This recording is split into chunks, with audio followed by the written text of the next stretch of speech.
The business of medicine is constantly changing. The review by Resolve discusses current contract issues for physicians, compensation trends, and tips for a successful career. Every physician's contract and career is different, and nothing in this episode should be considered legal advice.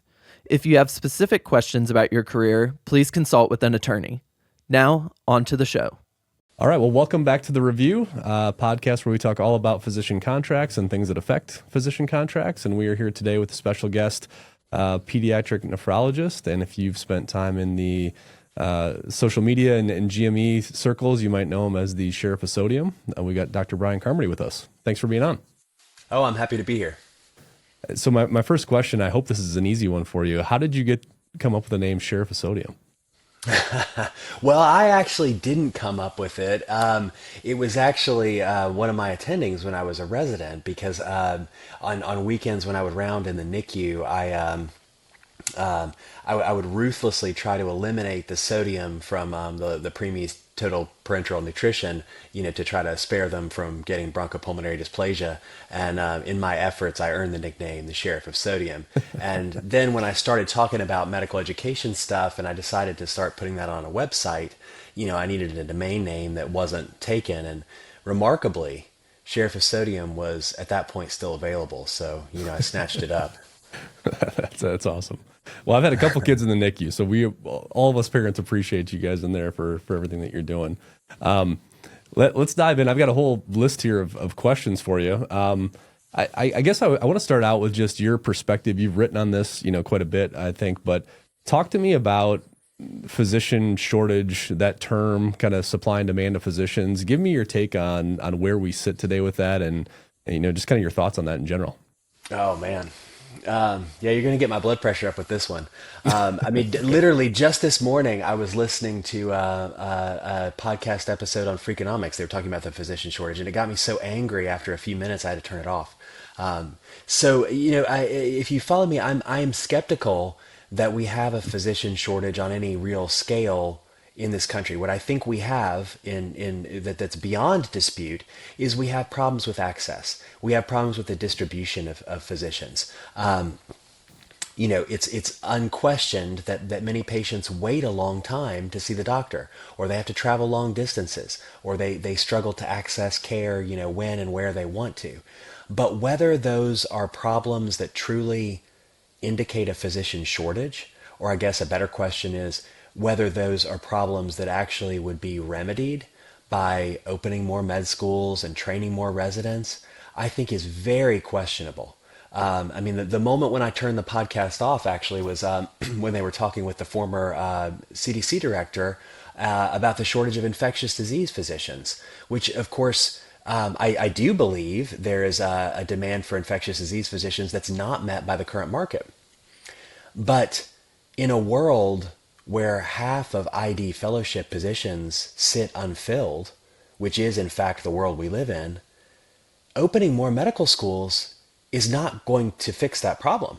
There's a different problem that demands a different solution. The problem is that in a marketplace where the very real alternative to going to ID fellowship, or the other example they use is geriatrics, which is a similar situation, the very real alternative is to practice in general internal medicine and make more money and have more control over your workflow and less weekend call. And so you have to change the incentives if that's the outcome you want to achieve. Simply training more doctors is not going to fix that problem. And you could go through similar examples with many of the other things that are used often that are held up as if they indicate a physician shortage. And almost always they highlight a problem. Don't get me wrong, there's a problem there, but it's not a problem that you're going to fix in that way. Yeah. So I guess I want to back up for, some of us to clarify, do you think we have enough medical students? Do you think there's a problem with the residency programs? Like, where do you think the issue lies in getting, the right number of physicians in ID? Is it just compensation at the end, or is there's something structural that's going on before that? Well, when I've talked about this before, if you, there's a paper I like to highlight that's from a few years ago, but it did some basic very convincing, though, back of the envelope calculations, using, for instance, primary care. That if you take all the primary care visits in the country, all the patients in the country, and all the physicians we have, you could give every primary care physician a lower workload, and still have surplus capacity in the system. Now, obviously, it doesn't work out that way, but it's important to sort of say outright why it doesn't work out that way. When you just do that, simple or division, you're assuming that physicians exist in an optimal distribution across time and space. And that's of course not realistic. But look how far you get when you take the, hypothetical ideal distribution and then the actual distribution that we have where people are waiting 6 months to see a PCP or, whatever. There's a problem there that's not going to be fixed by just training more people who then have incentives, as they do in the current system, to practice in the way that people in the current system do. If you train more doctors and you put them into the same incentive with the same incentive, the structure that we have now, they're going to stack up on each other. They're going to seek out practice opportunities in urban and suburban areas where they are, there are a lot of patients that have insurance or where they could swing a concierge kind of model. They're not going to go to rural areas where, the trade-offs economically don't work out in their favor in terms of quality of life and salary and call and everything. They're not going to do that.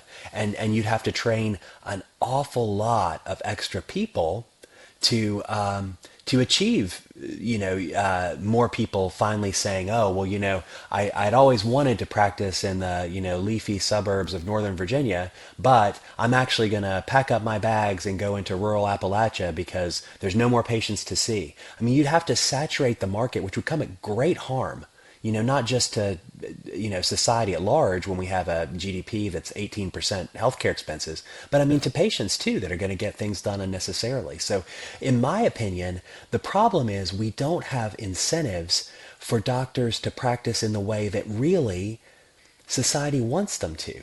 We have incentives for doctors to practice in a slightly different way, and they pursue those natural incentives. And if we want that to change, you need to start there, Yeah. Yeah, we always talk about, supply and demand with our clients, right? If they're coming in and they're looking at, especially residents and fellows coming out, they're looking at 2 or 3 different jobs and trying to evaluate how to make the best decision for themselves, right? And it is interesting because when you talk about, the nice leafy parts of Virginia or any, kind of suburban, spot around a metro, it feels like that's where most of them want to be, right? And I think it's, Right. What you just said for good reason. And then when we hear, from recruiters and from, the health systems that they can't find anybody to go to the rural areas, which then, in turn drives up recruitment costs and it really forces their hand on giving good incentives out, high signing bonuses, things like that may disappear over time, but at least it's an initial incentive for them to go and sign at these spots. So how would you, I guess your opinion, how would you solve for the problem that's there? Is there a perfect scenario on how to fix this? Well, I think probably, to have the perfect solution, you got to specify the problem that you're trying to solve. So if the problem is that, and there's a lot of different problems you could sort of plug in there, because when people talk about the physician shortage, usually what they're talking about, I think, is problems in accessing care. I have to wait to see my doctor, or when I see my doctor, they're always so rushed. I'm in and out of there in 10 minutes, or I have to travel a long way to see my doctor. Each of those sort of demands a little bit of a different solution, but ultimately, economics are powerful.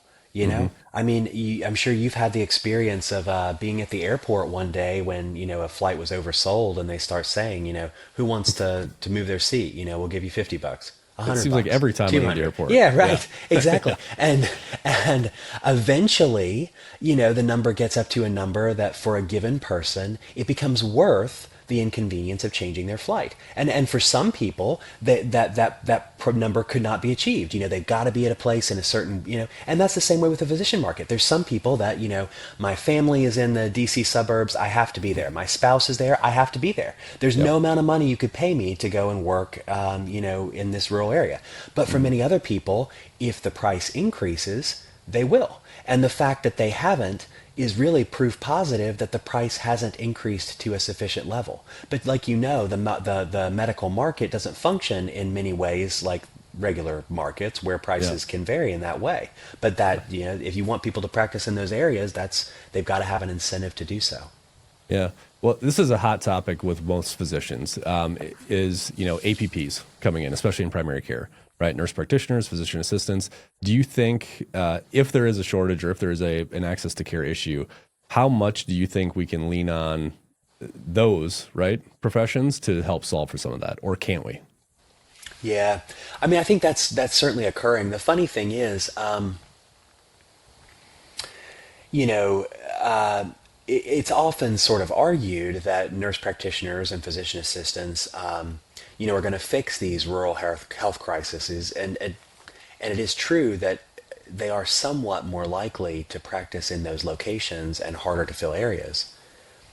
But by and large, they have the same preferences as physicians. They prefer to be in more lucrative areas, busier systems, places where call is split among more people, places that are better resourced instead of less. They have the same preference sort of palette as physicians do, but it can be easier to get them into harder to fill jobs, really probably because the price is lower.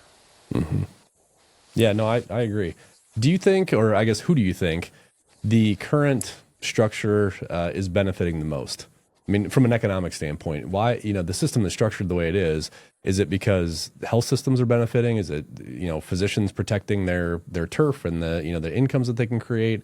Is it some other third party? I mean, who's benefiting most from this economically? Well, I would say insurers benefit the most. I mean, insurers have sort of been able to successfully rig a game now where,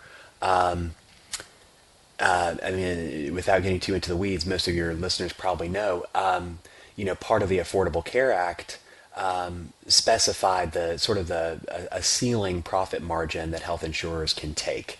You can't deny all your claims and take all the premium money as profit. You have to spend 80 to 85% of the money that you take in premiums paying for people's health care, which gives you a fixed 10 to 15% of the pie that you have to use to cover your own overhead and pay profits to your shareholders. So the way to win that game in the long run is, the way that people thought it was going to play out is that, oh, well, if insurers have to, if they can only keep 10 or 15% of the pie, they'll compete with each other. They'll compete, to take customers and the market will benefit. And of course, that's not what's happened.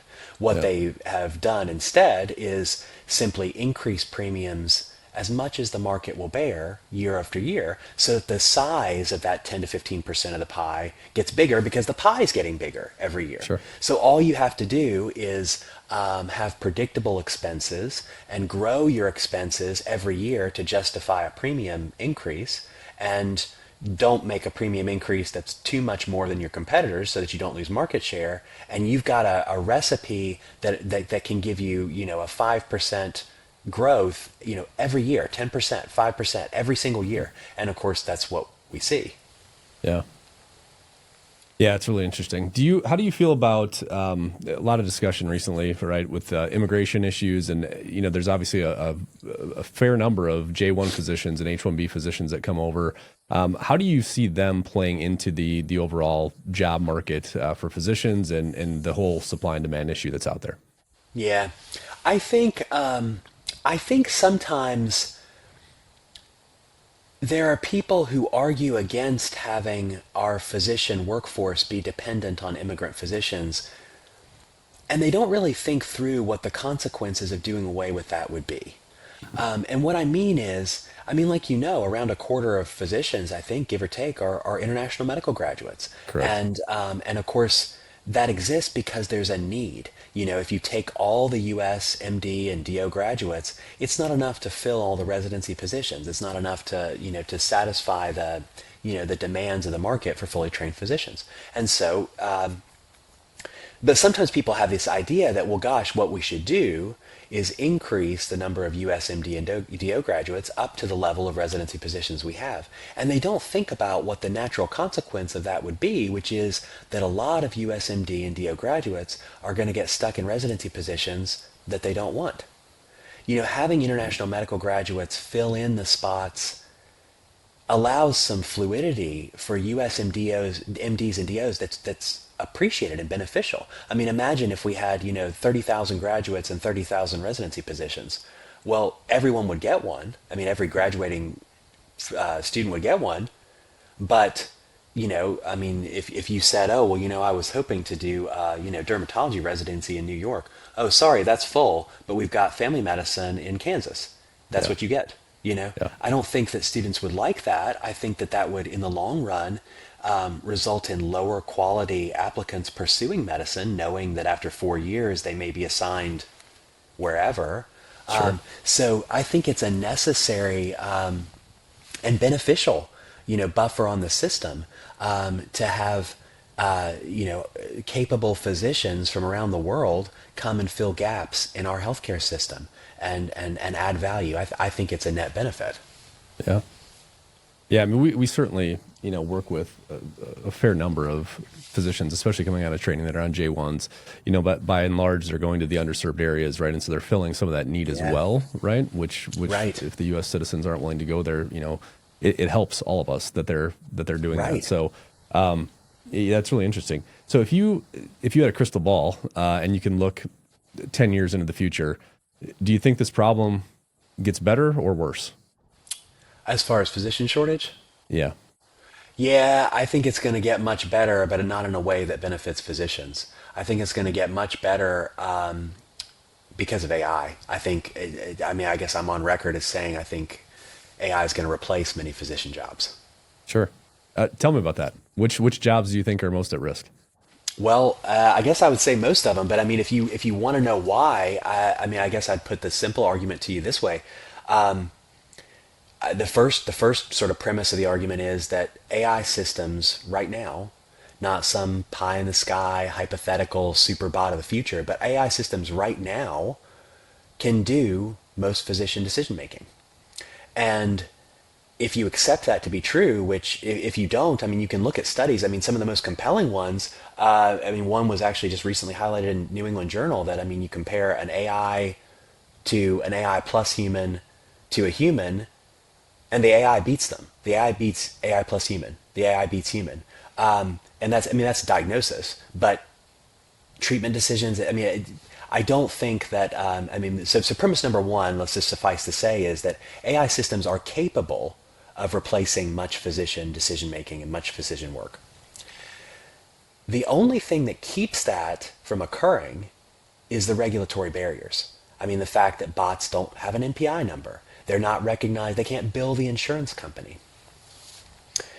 But if you think about what the market looks like right now, we have all these individual AI solutions. We have, ambient listening that will write your note. We have clinical support that will make the decision for you. We have AI systems that'll answer your in-basket messages and, schedule your patients. We have all these individual tools, and somehow some physicians come away with the wrong-headed idea that they're going to be sitting at the helm of this, just pulling the strings of all these AI bots as a middleman that's going to profit off of the care they provide when really the bots are doing the work. Tech companies will bypass a middleman. And the way that they'll do it is by talking about the physician shortage. They will say, and it's correct, they will say, there are places where you can't get a doctor. And people will, the evidence-based medicine people will say, oh, well, you haven't proven that your bot's better than a doctor. You don't have to prove it, sucker. There's nobody taking care of these people. The bot, what do I have to beat? Nothing? That's silly. That's just silly talk. So, there's a need. And it's easy to imagine the pitch from a healthcare or one of these AI startups saying, going to a politician and saying, look, we can fix this underserved crisis that you got. We can give you chatbots that will take care of these people that, to be frank, doctors have shown they don't want to work in those areas, or they don't want to work at those hours, or they don't want to do it. Sure. We can do it. But if you want us to do it, we're going to need NPI numbers, and we're going to need a malpractice structure. and we're going to need laws that regulate the way that insurance companies interact with us and pay us, and they'll get those things. Or here's another way it might unfold, as states' Medicaid programs are under the gun. If you're trying to take care of all your Medicaid patients in a time when there's less money to do so, in comes the tech company and says, look, we'll take care of your Medicaid patients. But again, here's what we need from you legislatively. You need to protect us from malpractice. You need to ensure that we get paid. We'll charge a lower rate, and we'll do that. And once that happens, once you have bots that can practice as doctors, then the genie's out of the bottle, and they can begin to to replace many kinds of doctor work. And I think that that's going to happen over our careers. And doctors, instead of having sort of a certain, if you were a competent physician who graduated from medical school 10 years ago, if you were competent and capable, there were many people, many places that would love to have you come, and many patients that would love to have you take care of them. But graduates, I think 10 years from now, are going to be entering a market where you're going to have to distinguish the value that you add over the bot. And if you're just a replacement level physician offering nothing more than the bot except higher prices, I don't see you succeeding in the market. Sure. Do you think patients want an AI physician, or do they want to talk to you, right? Since you're That's a good question. Yeah, that's a frequent objection to when I sort of lay out this dystopian, fantasy. Sure. People say, well, people don't want that. And I would say a couple things about that. Number one, I think that argument sort of supposes sometimes that the bot and the human doctor cost the same. And if they cost the same, maybe you want the human doctor. Sure. But if your insurance company says, go to the bot and it's free, or go to the doctor's office and sit and wait with all the sick people and kill your whole day, it's going to cost you a $50 copay. Does that change your decision making? What if it's a $100 copay? I think secondly, there's, and I'll try to say this nicely, but as you know, I sort of have a tendency of sometimes speaking frankly and not being so polite about it. But I think sometimes in these debates, there's a lot of silliness about, oh, well, AI hallucinates and the best doctor, does this or that, or they would catch this and the bot won't.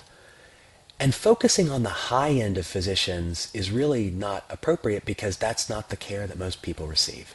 And if you think about the kind of doctors that could be replaced, doctors that are running pill mills, doctors that are exchanging, sex for prescriptions, we want those doctors to be replaced, to be honest. Many doctors are pressed for time, and to be honest, the experience of going to your doctor, it can be very cumbersome. You wait for an appointment. It may not be at a convenient time for you. Doctors tend to not want to work on holidays and weekends and evening hours when many people are available. Guess what? The bot could be open whenever, wherever. You want it, here it is. There would be some real advantages. And then I think a third thing to consider is that, right now, this is new. Many people don't interact with AI at all. And the idea of an AI doctor might be very foreign and frightening to them. Mm-hmm. But imagine a few years from now, as people get used to using AI for everything all the time, there becomes a much greater comfort level. Think about the internet. It used to be, my aunt used to not buy anything on the internet. She was too afraid to put her credit card number in, Now, it's almost inconceivable that a person could live that way, Sure. I think that's another thing to consider. And I guess the final thing to consider when people say want, sometimes there's this, which again, I think is a mistaken belief that, the first time that a bot makes a terrible mistake, that'll be the end of it. And I don't see that happening at all. I think it is true that we have a different tolerance for mistakes that are made by a computer versus mistakes that are made by a human. The whole Waymo experience shows that, really in high relief. You have human drivers that are driving drunk, running people over, looking at their cell phone, making all these mistakes, and we tolerate that, we accept it. But then a Waymo gets confused in an intersection and stops and doesn't know what to do, and it's like a video that people post on social media and chuckle about. It's a different kind of mistake. But I think that the kind of mistakes that a bot won't make but a human will, I think that kind of mistake is going to become much less forgivable as these systems become more prevalent. I mean, think about just like reviewing the chart. I mean, physicians have limited time. You can't go through thousands and thousands of pages of EMR records and internalize them before you see a patient or make a decision. But a bot can. The bot lives in there. They know everything that's in the EMR. They know everything of the patient's history that's in there. Yeah. And so your ignorance of their history might be forgivable in the current environment, but in a world where bots do that 100% of the time, that would suddenly start to be less tolerable, So anyway, I think patients will accept it as things change. Sure. And one of the things you said is that the bots are always available, right? I mean, we know that physicians, especially young physicians, the one thing they don't want is a lot of call. They don't want to work nights and weekends. And so that, I think is definitely a pain point that could be solved, short term, or might be one solution.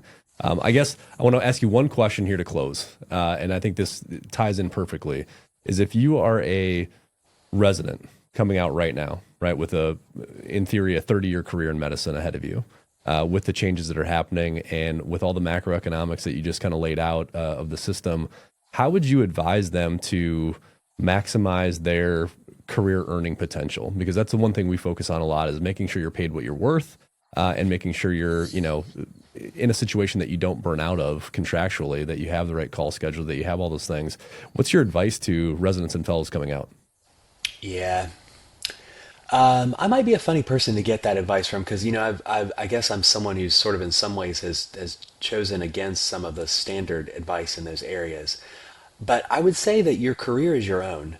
You don't have to satisfy anyone other than yourself. When you went to medical school, I mean, most of us, certain other people had certain expectations of us and what being a doctor was. But you're really the only person that you have to make happy. And what you honed in on. Having time to do life the way that you want to is valuable. And setting up the balance between how much you work and how you work and other things in your life it should be prioritized. And you should always be the best you can be and be positioning yourself to add value. And like I say, not just find yourself as some kind of replacement level physician or middleman. You always want to do that, but I think you can do it and be your own judge of whether you're living up to the career that you wanted for yourself. Sure. Well, Dr. Carmody, thank you for coming on. We appreciate all the honesty and the insights, and we hope to have you back. Well, thank you. Yeah, happy to do it anytime. All right. Thanks.